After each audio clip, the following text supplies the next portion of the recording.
Hello la team! Nous nous retrouvons aujourd'hui pour parler des différents entretiens en formation.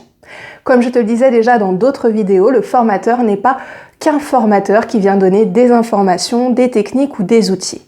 Il est bien plus que ça et encore plus aujourd'hui, il est un accompagnant, un coach, quelqu'un auprès de qui on va pouvoir donner ses difficultés et y trouver des réponses.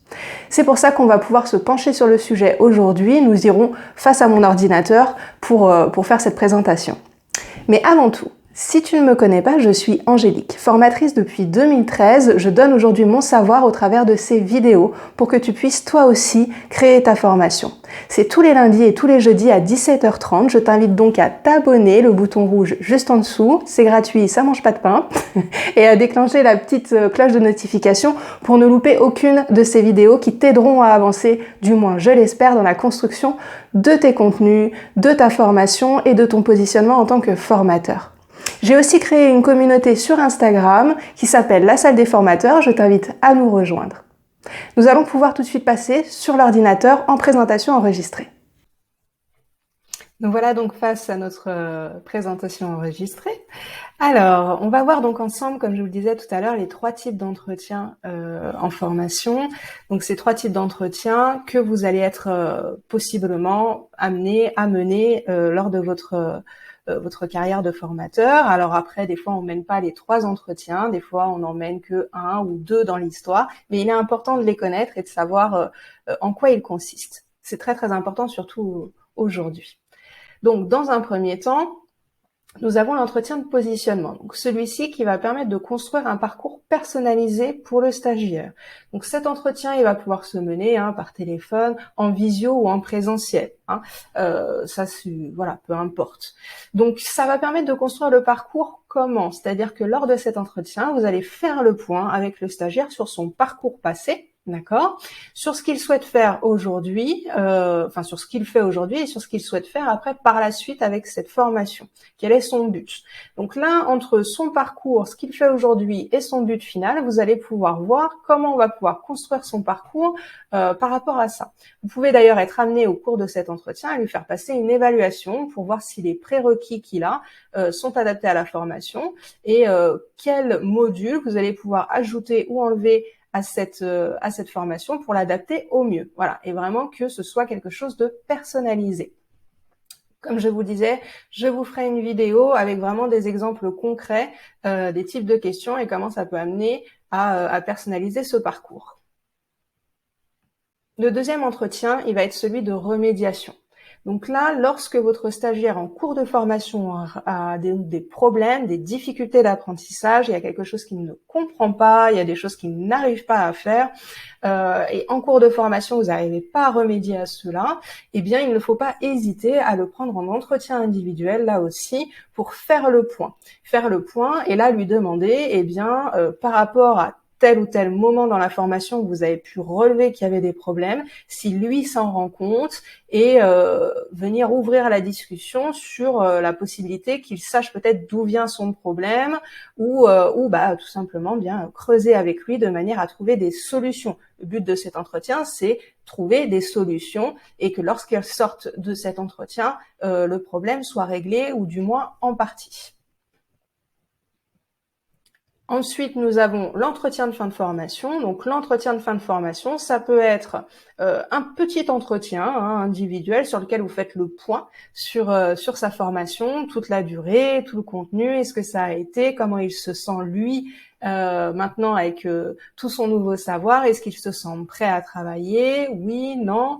Sa recherche d'emploi, est-ce qu'il se sent prêt à trouver un emploi ou à se mettre à son compte? Bref, etc. On fait le point là-dessus. C'est aussi quelque chose qui peut être fait suivant les situations plus à froid. C'est-à-dire que lorsque vous envoyez le questionnaire de suivi quelques semaines ou mois après la formation, suivant ce qu'il en ressort justement sur le terme de « j'ai trouvé un emploi, je suis montée en compétence » ou « je me suis mise à mon compte », donc suivant les réponses là-dessus, vous pouvez être amené à le reprendre en entretien, à lui reproposer un entretien de manière à remédier là aussi peut-être aux difficultés qu'il rencontrerait par exemple. Donc ça, c'est l'entretien de fin de formation. Pour ces trois types d'entretiens, il y a différentes manières de mener ceci. Il y en a trois. Il y a 3 façons de mener ces entretiens qui vont être le premier, l'entretien dit directif. Alors, c'est des entretiens où vous allez être amené à vraiment avoir un ordre des questions très précis, une formulation des questions qui amène en fin de compte à une réponse qui ne peut être que oui ou non. Voilà. Et une durée d'entretien très précise. Voilà. Ce type d'entretien peut être mené sur un entretien de positionnement. Moi, je le trouve plus pertinent dans le cadre de l'évaluation des prérequis. Voilà, la réponse, ça peut être un QCM, donc réponse A, B ou C. Aucun développement possible, d'accord. Donc là, vraiment, c'est des entretiens où le développement n'a pas sa raison d'être. Voilà, c'est des réponses oui, non, A, B, mais pas de développement autour de ça. Donc l'entretien directif, l'entretien semi-directif. Donc lui, c'est pareil, on va pouvoir préparer nos questions, les classer de manière logique et par thème et poser une nouvelle question. Ça veut dire quoi? Ça veut dire que j'aurais préparé tout un contenu avec des questions bien précises, d'accord? Donc un peu comme le directif, je sais les questions exactes auxquelles je veux que le stagiaire me réponde. Elles sont donc classées dans un certain ordre, mais je me laisse la possibilité de poser une nouvelle question et je laisse aussi la possibilité à la personne de répondre par plus que oui ou non. Alors c'est pas parce que oui ou non ou noir et blanc quoi. Vous voyez, je peux très bien être amenée à lui poser une question qui amène la réponse oui ou non, mais là je vais développer pourquoi par exemple. Voilà. Et bien rien que ça fait que j'arrive sur un entretien qui va être semi-directif parce qu'en ouvrant le pourquoi, bah, j'amène un développement, j'amène un échange. Ok, donc voilà, c'est un entretien qui est pareil assez cadré, mais qui malgré tout offre la possibilité d'un échange un peu plus approfondi. Et l'entretien non directif, donc là, l'entretien non directif, on est vraiment sur quelque chose de totalement ouvert, qui va nous permettre d'adopter une attitude donc d'écoute, de compréhension et de neutralité. Donc là, c'est très important. C'est un entretien qu'on va plutôt donc utiliser en entretien de remédiation, par exemple. L'entretien de remédiation dans lequel on va pouvoir peut-être amener une question comme ça totalement ouverte et qui va permettre à la personne de donner tout ce qu'elle a à donner en termes de ressenti. Voilà. Donc là, on est complètement ouvert et il faut bien écouter. Et on parle vraiment d'écoute active. D'accord? Donc là, encore plus dans cet entretien-là, il va falloir faire de la reformulation. C'est-à-dire que j'ouvre une question.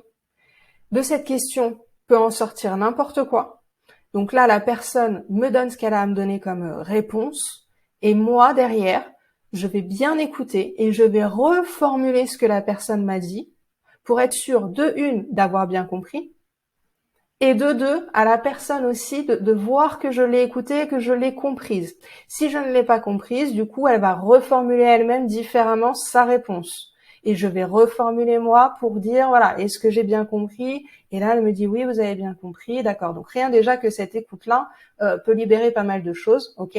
Donc, derrière, après l'écoute, la compréhension. Et en effet, alors, de la neutralité, oui. Bon, ça, après, bref. On va pas s'étendre là-dessus pour là. Donc, voilà pour ces différents entretiens. Comme je vous disais, je vais faire une autre vidéo, je vous donnerai des exemples concrets pour que ce soit peut-être plus clair pour vous aussi. Et puis bien, on se retrouve là en face caméra. Et bien voilà, nous avons terminé. J'espère que cette vidéo t'aura apporté un nouveau savoir, qu'elle t'aura aidé à mieux comprendre ces différents entretiens. On fera donc, comme je vous le disais, une vidéo où ce sera avec des exemples concrets pour que tu comprennes encore mieux et que tu puisses peut-être t'inspirer de ce que je fais. Hein, comme ça, ce sera plus clair peut-être encore. Et puis bien, si cette vidéo t'a plu, si tu penses qu'elle peut intéresser d'autres formateurs, eh bien n'hésite pas à la partager. Je t'invite donc à nous retrouver sur Instagram. Je te dis à tous les lundis, tous les jeudis à 17h30. Je t'invite à nous rejoindre pour continuer cette aventure. Et puis, ma foi, bonne soirée, bonne journée. À ciao, bye bye.